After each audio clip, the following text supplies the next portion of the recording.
తన రక్షణ ప్రణాళిక ద్వారా సమస్త దేవుని పిల్లలను ఏకముగా సమకూర్చిన మన దేవాది దేవునికే ఘనతా మహిమలు చెల్లిస్తూ మీ అందరికీ నా శుభములు. ఈ రోజు మన వాక్య ధ్యానం యోహాను సువార్త 12వ అధ్యాయం 1 నుంచి 3 వచనాల వరకు. లాజరును తిరిగి బ్రతికించిన తరువాత యేసుప్రభు చేసిన అద్భుతానికి ప్రజల నుండి భిన్నమైన స్పందనలు వచ్చాయి. కొందరు ఆయన యందు విశ్వాసం ఉంచగా మరికొందరు పరిసయ్యుల దగ్గరకు వెళ్లి ఆయన సంగతిని తెలియజేశారు. చివరికి ప్రధాన యాజకులు పరిసయ్యులు యేసుప్రభుని చంపాలని నిర్ణయించుకున్నారు. అందుకు యేసుప్రభు వారు కొంతకాలం బహిరంగంగా సంచరించకుండా ఎఫ్రాయిము ప్రాంతానికి వెళ్లి తన శిష్యులతో గడిపారు. అయితే పస్కా పండుగ 6 రోజుల ముందు యేసుప్రభు వారు మరలా బేతనియకు తాను మరణం నుండి లేపిన లాజరు ఉన్న ఇంటికి వచ్చారు. ఇక్కడ ఒకవైపు యేసుప్రభుని చంపాలని కుట్ర జరుగుతుండగా మరోవైపు యేసుప్రభుని ప్రేమించే ఒక కుటుంబం ఆయనను తన ఇంట్లోనికి చేర్చుకున్నారు.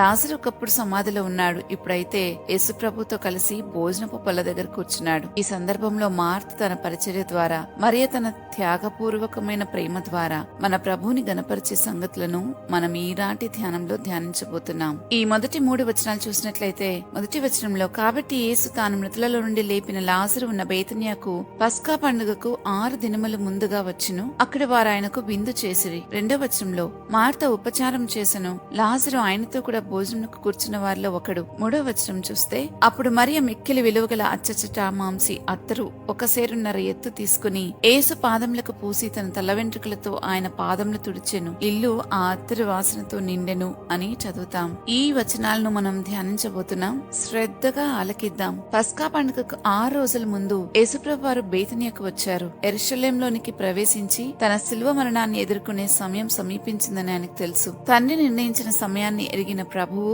తన మార్గం నుండి వెనుకకు తగ్గకుండా శిలువ వైపు అడుగులు వేస్తూ తనను ప్రేమించిన మార్త మరియ లాజరుల ఇంటికి వచ్చారు. ఇంతకు ముందైతే ఈ కుటుంబం యేసుప్రభు తమతో ఉండాలని చాలా కోరుకుంది. కానీ ఇప్పుడు చివరి దశలో యేసుప్రభువే వారింటికి తనంతట తానే వచ్చి సమయాన్ని గడిపారు. ఆ ఇంటిలో ఆయనకు ప్రేమ, సహవాసం, పరిచర్య, ఆరాధన దొరికాయి. వాటన్నిటినీ ఆయన అక్కడ పొందుకున్నారు. మరి అంతే కదా, వారు ఎంతగానో ఆయనతో ఉండాలని కోరుకున్నారు. కానీ ఇప్పుడైతే ప్రభువు వారు పిలవకుండానే వారితో ఉండాలని ఇంటికే వచ్చారు. అలాంటి సమయంలో వారెంత సంతోషిస్తారు. ప్రభు మాతో ఉండాలని మా దగ్గరికి వచ్చారు, ఆయన కోరుకుని వచ్చారు అని అంటే మనం ఎంత ధన్యులం, ఎంత భాగ్యవంతులమో కదా. అలాగే ఆ కుటుంబం కూడా ఆ రోజు ఎంతో ఆనందించింది. అయితే ప్రభువు ఆ ఇంట్లోనికి ప్రవేశించడం యాదృచ్ఛికమైంది కాదు. దీని గురించి కొంచెం మనం ఆలోచిస్తే మనకు అర్థమవుతుంది ఎందుకు ప్రభు ఆ కుటుంబాన్ని ఎంచుకున్నారు, ఆ ఊరికి ఎందుకు వెళ్లారు అనే విషయాన్ని. ఇక్కడ బేతనియకు ఎందుకు వచ్చారనే విషయాన్ని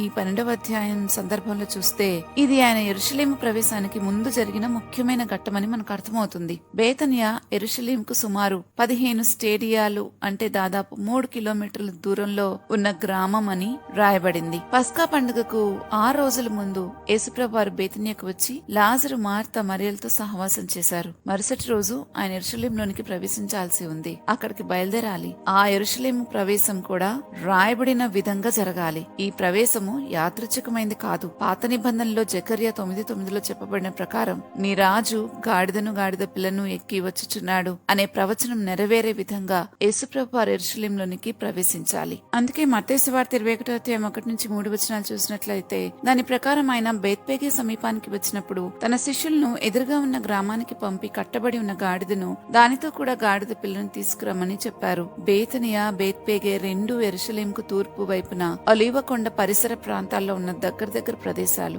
ఈ విషయాన్ని ఇంకా మనం మార్కు, లూకాలో కూడా చూస్తాం. దీన్ని బట్టి మనకు అర్థమవుతుంది ఎందుకు ఆయన యెరూషలేములోకి ప్రవేశించడానికి ముందు ఈ ప్రాంతంలో ఉండడానికి ఇష్టపడ్డారో, ఇంకా మరియ చేసిన పని ఎంత విలువైందో, ప్రభు దాన్ని ఏమని వర్ణించారో కూడా తరువాత ధ్యానంలో మనం వాటిని తెలుసుకుందాం. అయితే ఈనాటి ధ్యానానికి వస్తే ప్రభువు లాజర్ ఇంట్లోనికి చేరుకున్న తర్వాత వారొక విందునిచ్చారు. ఆ విందులో మార్త ఉపచారం చేసింది. లాజర్ యేసుప్రభుతో కూడా భోజనానికి కూర్చున్నాడు. ఒకప్పుడు సమాధిలో ఉన్న లాజరు ఇప్పుడు యేసుప్రభు సమక్షంలో కూర్చోవడం యేసుప్రభు ఇచ్చిన జీవానికి ఒక సజీవ సాక్ష్యంగా నిలబడ్డాడు. మార్త తన ప్రేమను పరిచర్య ద్వారా వ్యక్తపరిచింది. ఇప్పుడు మరియ విషయానికి వస్తే ఆమె మిక్కిలి విలువగల అచ్చజట మాంసి అత్తరును తీసుకుని యేసు పాదాలకు పూసి తన తల వెంట్రుకలతో ఆయన పాదాలను తుడిచిందని రాశారు. ఆమె తనకున్న విలువైన దానిని తన కోసం వాడుకోకుండా యేసుప్రభు యొక్క పాదాల వద్ద సమర్పించటమే కాకుండా అది ఆయనకు వాడటం జరిగింది. తనకున్న విలువైన దాన్ని తన కోసం వాడుకోకుండా ప్రభు కోసం వాడింది. తనకున్న విలువైన దాన్ని ప్రభు పాదాల వద్ద సమర్పించింది. ఇది కేవలం అత్త అత్తరు పూయడం మాత్రమే కాదు, పూసే సంఘటన మాత్రమే కాదు, క్రీస్తు తనకు ఎంత విలువైన వాడో తన సమర్పణ ద్వారా ప్రకటించిన గొప్ప ఆరాధన. ఆమెకున్నదాని అంతటికంటే ఆయనే విలువైన వాడని ఆమె చేసిన కార్యం ద్వారా ఆమె తెలియచేసింది. ఇది మరియ చేసిన గొప్ప ఆరాధన. నిజమే కదా, మరి మనకున్నదాని అంతటికంటే ఆయనే గొప్పవాడు అని చూపించేదే మనం ఆయనకు చెల్లించే ఆరాధన. మన అభిప్రాయం కంటే ఆయన అభిప్రాయమే గొప్పదని ఆయన మాట ప్రకారం బ్రతకటమే మనం చూపించే ఆరాధన. మనకున్న విలువైన వాటికి మనం ఇచ్చే విలువ కంటే ఆయనే మనకు విలువైన వాడు అని తెలియచేసేదే కదా మనము ఆయనకు చెల్లించే ఆరాధన. మనం ఆయనని ఎంతో ఎక్కువగా ప్రేమించి ఆయన కోసం దేన్నైనా వదులుకోవడమే కదా మనం ఆయనకి చేసే ఆరాధన.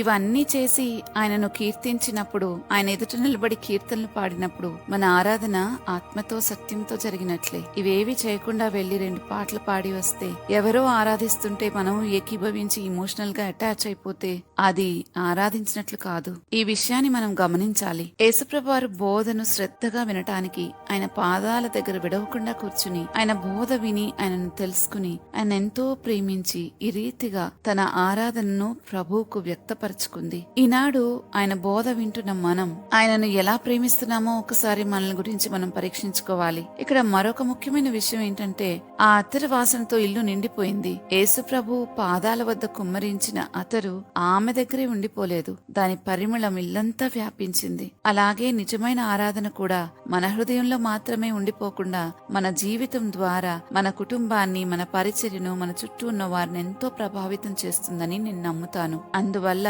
ఈ 3 వచనాల్లో మనకు కనిపించే 3 సంగతులను ఒక్కసారి మనం ఆలోచిస్తే, యేసుప్రభు వారిచ్చిన జీవానికి లాజరు సాక్ష్యంగా నిలబడ్డాడు. మార్త ఆయన పట్ల ప్రేమను పరిచర్య ద్వారా చూపించింది. మరియా ఆయన పట్ల ప్రేమను త్యాగపూర్వకమైన ఆరాధన ద్వారా చూపించింది. కాబట్టి బేతనియలోని ఈ విందు సాధారణ విందు కాదు. లాజరుకు జీవం ఇచ్చిన ప్రభు ఇప్పుడు తన ప్రాణాన్ని అర్పించి సమస్త మనుష్యులకు అందరికీ నిత్య జీవాన్ని ఇవ్వడానికి సిలువ వైపు నడుస్తున్న సమయంలో ఆయన ప్రేమించిన వారి దగ్గర నుండి స్వీకరించిన ఆరాధన సందర్భం ఇది. కాబట్టి బేతనీలో జరిగిన ఈ సంఘటన మనకు ఒక గొప్ప సత్యాన్ని నేర్పిస్తుంది. యేసుప్రభు వారు మనకు జీవాన్ని ఇచ్చి నూతన సృష్టిగా మార్చినప్పుడు మన జీవితం ఆయనకు సాక్ష్యంగా నిలబడాలి. ఆయనను ప్రేమించినప్పుడు ఆ ప్రేమ మన పనిలో కనిపించాలి. ఆయన మన కొరకు చేసిన త్యాగాన్ని గ్రహించినప్పుడు మనకు అత్యంత విలువైన దాన్ని కూడా ఆయన పాదాల దగ్గర సమర్పించడానికి సిద్ధంగా ఉండగలగాలి. లాజరు జీవంతో సాక్ష్యం ఇచ్చాడు, మార్త పరిచర్యతో కనపరిచింది, మరియ త్యాగపూర్వకమైన ఆరాధనతో ప్రభువును స్తుతించింది. వారి ఇంటిని నింపిన ఆ పరిమళం అంతా కూడా క్రీస్తు మన జీవితంలో చేసిన కార్యం మనలోనే ఆగిపోకుండా మన కుటుంబాలకు, మన పరిచయస్తులకు, మన పరిచర్యకు క్రీస్తు పరిమళాన్ని వెదజల్లగలగాలి. ఒకవైపు యేసు ప్రభుని చంపడానికి కుట్ర జరుగుతుండగా, మరొక వైపు ఒక కుటుంబం ఆయనను ప్రేమతో ఆహ్వానించి సేవించి ఆరాధించింది. ఇదే మన ముందున్న సవాల్. ప్రపంచం క్రీస్తును తిరస్కరిస్తుంది, మన హృదయం ఆయనకు స్థలమిస్తుందా? ప్రపంచం ఆయనను అవమానించిన మన జీవితం ఆయనను గనపరచాలి. ఎందుకంటే లాజరుకు జీవం ఇచ్చిన అదే ప్రభువు మరణాన్ని ఎదుర్కొని తన ప్రాణాన్ని అర్పించడం ద్వారా మనకు నిత్య జీవాన్ని అనుగ్రహించారు. కాబట్టి మనకు ఆయన ఇచ్చిన జీవానికి మనము సాక్షులంగా, ఆయనకు సేవ చేసే పరిచారకులంగా, మన జీవితం అంతటిని ఆయన పాదాల దగ్గర సమర్పించే ఆరాధికులంగా జీవిద్దాం. ప్రార్థించుకుందామా? నీ గొప్ప రక్షణ ప్రణాళికను మా జీవితాల్లో నెరవేరుస్తున్న మా గొప్ప దేవా, నీకు స్తోత్రాలు చెల్లిస్తున్నాం. తండ్రి, ఈ రోజు ఈ వాక్య ధ్యానం ద్వారా మాకు తెలియజేసిన సంగతులను బట్టి నేను స్తుతిస్తూ, ప్రభువా, నిజంగా మేము కూడా మరియా, మార్త, లాజరు కుటుంబం లాగా నిన్నెంతో ప్రేమించాలని ఆశపడతా ఉన్నాం. కానీ తెలిసి తెలియక చాలా సార్లు పొరపాట్లు పడతా ఉన్నాం. ఎలా ఆరాధించాలో, ఎలా పరిచర్య చేయాలో, ఎలా నీ సాక్షులుగా నిలబడాలో మాకు అర్థం కాని పరిస్థితులు ఎన్నో ఉన్నాయి. దయచేసి ఆయన మా జీవిత కాలమంతా మీ ఎదుట మీ సాక్షిగా నిలబడటానికి, మిమ్మల్ని ఆరాధించి మీకు ఇష్టమైన ఆరాధన మేము చేయడానికి, మీరు అంగీకరించే ఆరాధన మేము చేయడానికి మాకు సహాయం చేయమని యేసుక్రీస్తు ప్రభువారి నామంలో ప్రతిమాలుతున్నాము తండ్రి. ఆమెన్. రేపటి ధ్యానంలో మరలా తిరిగి కలుద్దాం. అంతవరకు దేవుని కృప మనందరికీ తోడైనను గాక. ఆమెన్.